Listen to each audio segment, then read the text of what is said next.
حضرت عبداللہ ابن سلام رضی اللہ تعالیٰ عنہ فرماتے ہیں کہ میں یہودیوں کا بہت بڑا عالم تھا. ملنگ شلنگ بندے مطمئن کرنے آسان ہوتے ہیں، عالم فاضل پڑھے لکھے بندے کو کسی بندے کا مطمئن کرنا، متاثر کرنا بڑا مشکل ہوتا ہے. آپ فرماتے ہیں میں نبی کریم علیہ السلام کی بارگاہ میں پہلے دن گیا میں بحث کے ارادے سے، مناظرے کے ارادے سے، چونکہ یہودیوں کا عالم تھا. حضور اونٹنی پر تشریف فرما تھے. اور یارو محنت کر کے جو میک اپ کر کے چہرہ بنایا جاتا ہے اس کے اندر حسن تو کئی دفعہ ہوتا ہے پر جاذبیت نہیں ہوتی. لیکن جس بابے نے کبھی میک اپ نہ کیا ہو لیکن وضو ذرا طریقے سے کرے روز، تو رنگ گورا نہ بھی ہو تو لوگ کئی دفعہ یہ نہیں کہتے رنگ گورا ہے، بلکہ لوگ کہتے ہیں چہرہ نورانی ہے.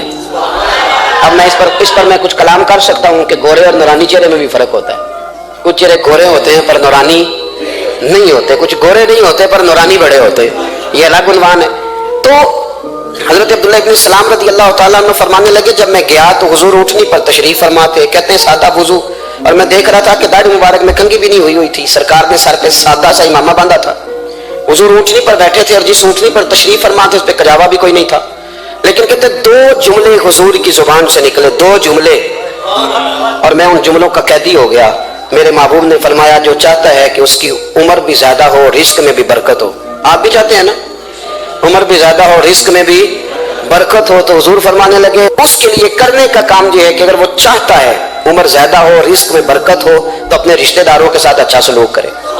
یہ حدیث اگرچہ اپنے انہی الفاظ کے ساتھ مشکات میں موجود ہے، لیکن وہاں حضرت عبداللہ ابن سلام رضی اللہ تعالیٰ عنہ کہتے ہیں کہ وہ کیا مٹھاس کے لفظوں میں جملے تھوڑے تھے، بات میں گہرائی بہت زیادہ تھی. میں آیا تھا بحث کرنے پر میں آگے بڑھا، حضور کا دست مبارک تھاما اور میں نے عرض کی یا رسول اللہ مجھے کلمہ پڑھا دے، میں مسلمان ہونا چاہتا ہوں. ہمارے ہاں لوگ سمجھتے ہیں کہ بہت زیادہ فلسفہ بیان کرنے والا شاعر کوئی بڑا پڑھا لکھا بندہ ہوتا ہے، یہ جی نفسیات کا بڑا ماہر ہے جی، اس نے کئی ماسٹر کیے ہوئے ہیں، ایم فل کیا، پی ایچ ڈی کیا. خدا کے بندے نفسیات کا ماہر وہ ہوتا ہے جو سامنے والے کی عقل کے مطابق بات کرنا جانتا ہے.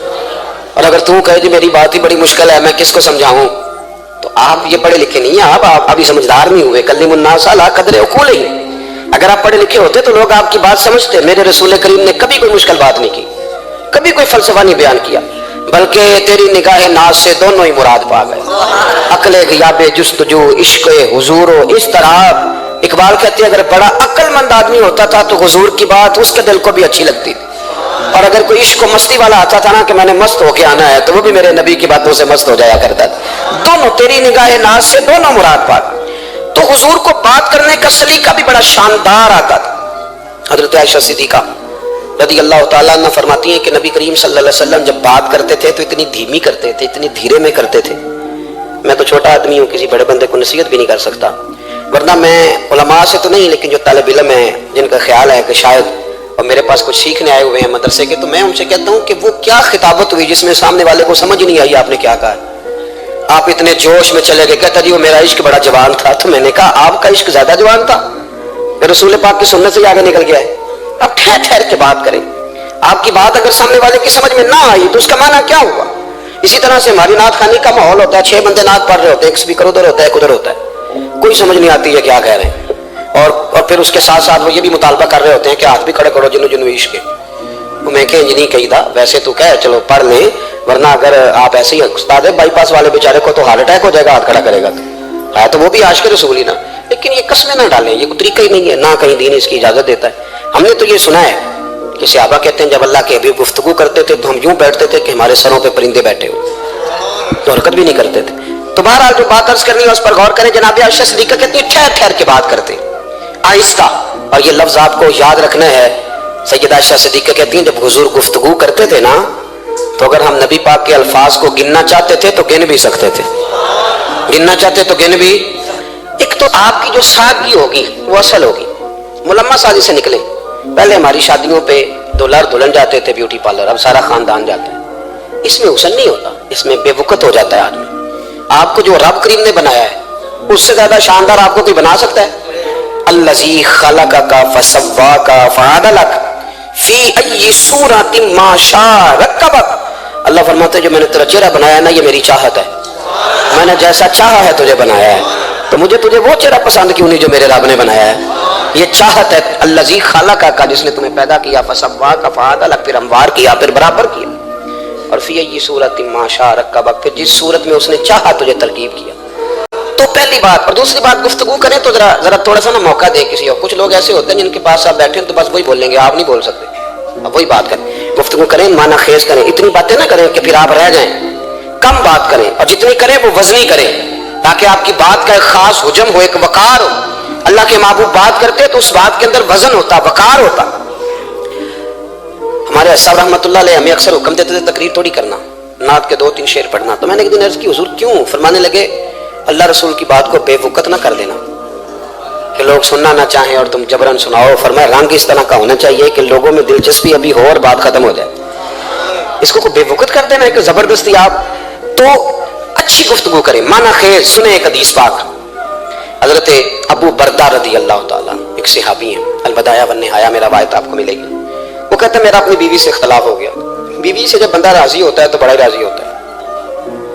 پھر وہ کہتا ہے کہ جیسی میری ہے ویسی کسی کی بھی نہیں. اور جب ہوتا ہے نا ناراض, تو پھر وہ منگنی سے کہانی شروع کرتا ہے کہ جب میری منگنی ہوئی تھی تو تیرے چاچے نے مجھے گورا تھا. اور پھر وہ دن جب رکھے تھے, اس دن جو کام ہوا تھا اس کا بھی ذکر. اب اختلاف جو ہو گیا, اور جب آپ کسی سے ناراض ہوتے ہیں پھر اس کی خامیاں ساری سامنے آ جاتی ہیں. پھر وہ کہتا ہے شادی والے دن تیرے ابے نے صحیح سلوک نہیں کیا, یہ جو مجھے کپڑے دیے تھے جو کو پہننے والے تو نہیں نا, تو میری اماں. اب اختلاف ہو گیا. اب ہم کیا کرتے ہیں, جو قریب والے لوگ ہوتے ہیں وہ اس پر تھوڑا تیل اور ڈالتے ہیں. وہ کہتے ہیں نہیں تینوں تو پتہ ہی نہیں, جب تین بڑیاں گلاں تو پتہ ہی نہیں, تو تے شادی تو 15 دن بعد سعودی عرب ٹر گیا سا, ساڈے کو سن کہانیاں ہم تمہیں بتاتے ہیں تاکہ تباہی اور اترے. اس طرح نہ کریں. آپ ایک آدھ بات کہہ کے چلے جاتے ہیں, ان بیچاروں نے اکٹھے رہنا ہوتا ہے, ان کی زندگی دوزخ بنی رہتی ہے. ان کو قریب کریں. اللہ کے رسول تو کسی کا نکاح کرتے تھے تو میاں بیوی کے درمیان محبت کی دعا فرماتے تھے. تو وہ صحابی آئے تو اپنی بیوی سے ناراض تھے, تو انہوں نے بات شروع کر دی, کہنے لگے یہ بھی کرتی ہے, یہ بھی کرتی ہے, یہ بھی کرتی ہے, یہ بھی غلطی ہے, یہ بھی غلطی ہے, یہ بھی کوتاہی ہے. بڑی باتیں سنائیں. اللہ نے کان کتنے دیے اور زبان. اس کا مطلب ہے سنگل بولنا چاہیے اور ڈبل سننا چاہیے. آپ جتنا بولتے ہیں اس سے ڈبل سننے کا مزاج بنائیں, کیونکہ کان اللہ نے 2 دی اور زبان سنگل بولنے اور ڈبل سنیں. حضور سنتے رہے. بلکہ حضرت ابو بردہ رضی اللہ تعالیٰ عنہ کہتے ہیں میرے محبوب نے نا تکیہ منگا لیا, ٹیک لگا لی. کئی لوگ کہتے ہیں نا جی ڈاکٹر نے میری بات تو پوری سنی کوئی نہیں.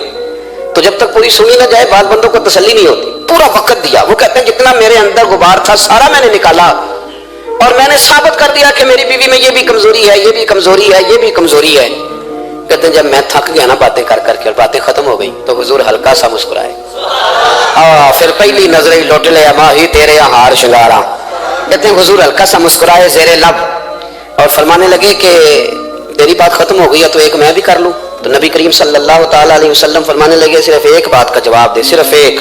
تیرے آگے ہیں یوں دبے لچے فصحا عرب کے بڑے بڑے, کوئی جان منہ میں زبان نہیں بلکہ جسم میں جا نہیں. حضور فرمانے لگے یہ بتا کہ تیری بیوی میں ساریاں خامیاں ہی ہیں کہ کوئی خوبی بھی ہے؟ میں اتنا جواب دے دے, زیادہ لمبی چوڑی بات نہیں. تیری بیوی میں ساریاں خامیاں ہیں. اللہ جو بندے بناتا ہے نا, تو ایسا کوئی بندہ رب کریم نے نہیں بنایا جس کے اندر اللہ نے کوئی خوبی نہ رکھی ہو. یہ الگ بات ہے کہ ہماری اپنی اینک پر مٹی پڑی ہوتی ہے اور ہم سامنے والے کا چہرہ صاف کرتے رہتے ہیں, اپنی اینک نہیں صاف کرتے.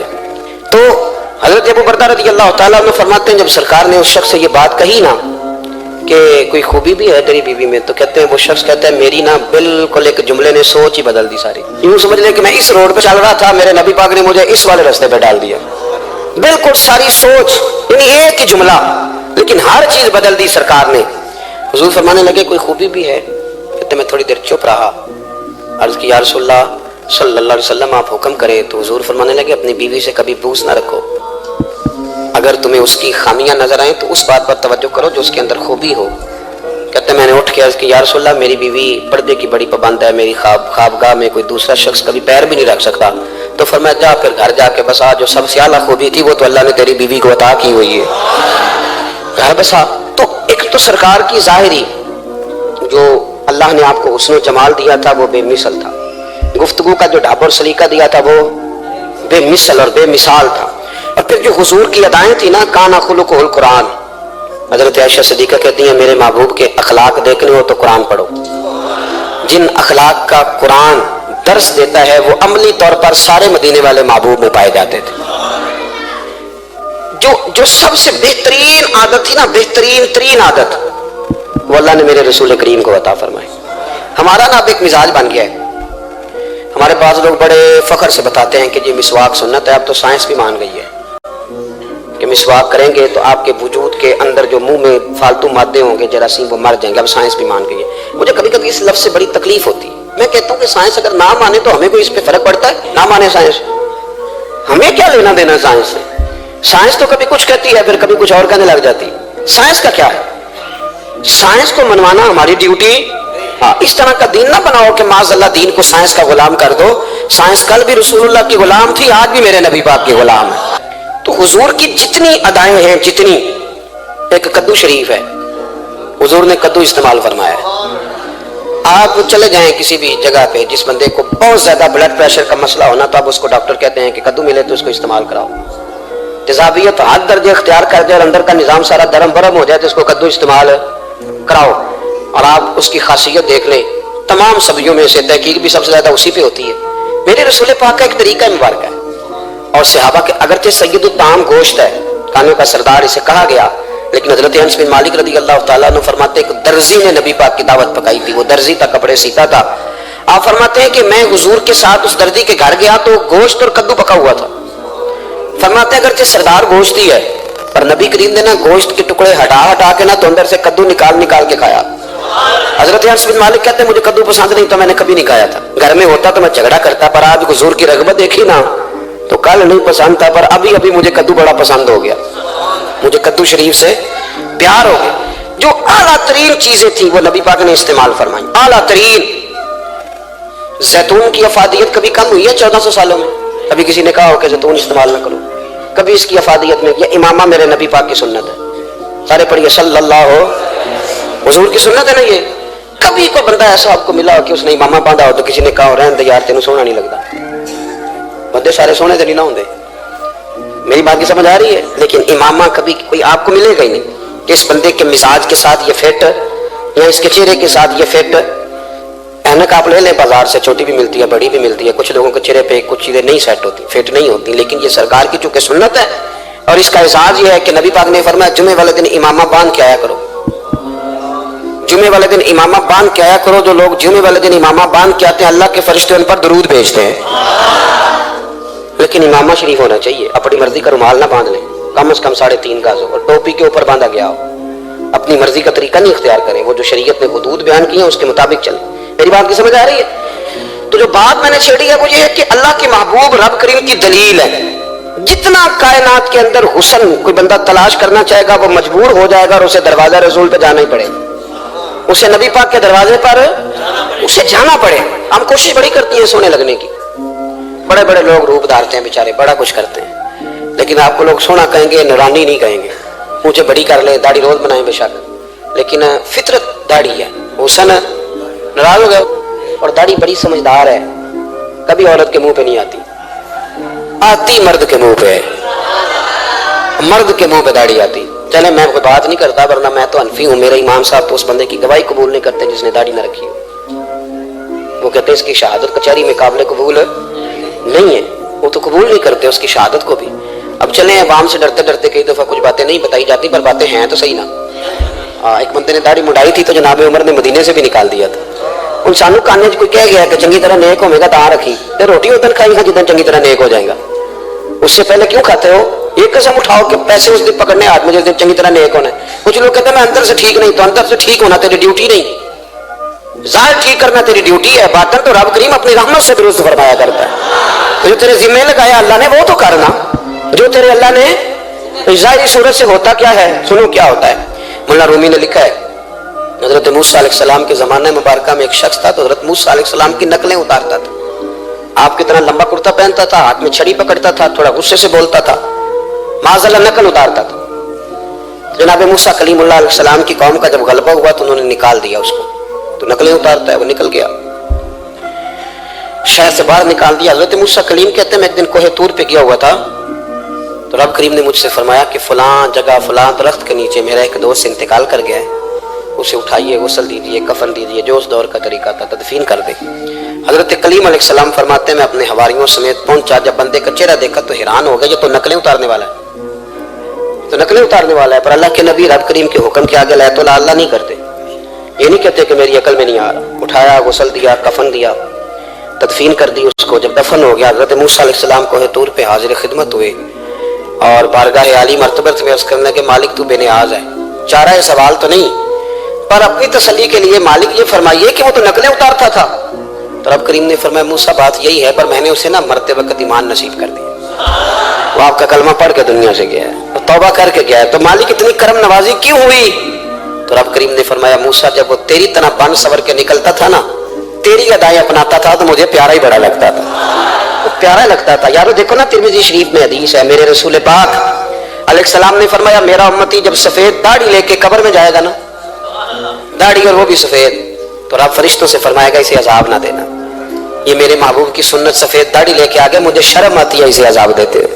آپ بات کو سمجھے کہ یہ حضور کی سنت کا اعزاز جو اللہ کی بارگاہ میں، رب کے حضور جو سنت کا اعزاز اس لیے کہ کائنات میں سب سے اعلیٰ ترین جو کام تھا وہ کیا ہی میرے مصطفیٰ کریم نے، اعلیٰ ترین عمل نبی پاک کا، اعلیٰ ترین، اور طریقہ مبارکہ میں حسن اور جاذبیت، اور آپ اندازہ کر لیں ہم لوگ پٹری سے اتر جاتے ہیں، مرضی کرتے ہیں، ہمارا مزاج ہے اتنا مرضی کو کہے کہ الکوہل والی خوشبو استعمال نہ کریں، پر ہم کوئی نہ کوئی دلیل نکال کے لے ہی آتے ہیں، لیکن خوشبو اس دور میں بھی اتنی بکتی ہے جس کی یاد نہیں، اور لوگ اپنی اپنی ضرورت کے لیے اس کو استعمال ہے۔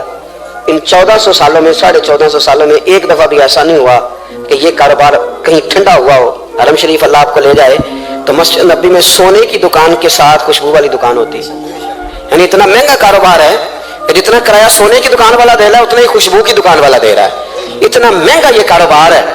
ایک دن بھی اس کام کی اہمیت کم نہیں ہوئی، اور رسول کریم نے کیا فرمایا؟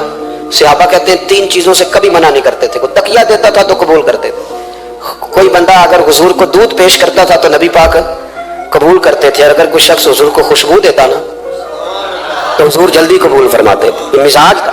تو جو اعلیٰ ترین چیزیں تھیں ان کو میرے رسول کریم صلی اللہ علیہ وسلم نے کیا، ہمیں کر کے دکھایا۔ ہمارا ظاہری حلیہ، آج بھی اہل عرب لمبا کرتا پہنتے ہیں، آپ لمبا کرتا پہننے حیا کے زیادہ قریب ہے، کھلا لباس حضور پسند کرتے تھے، یہ شرم و حیا کے زیادہ قریب ہے، اس کے اندر انسان کا پردہ زیادہ ہے۔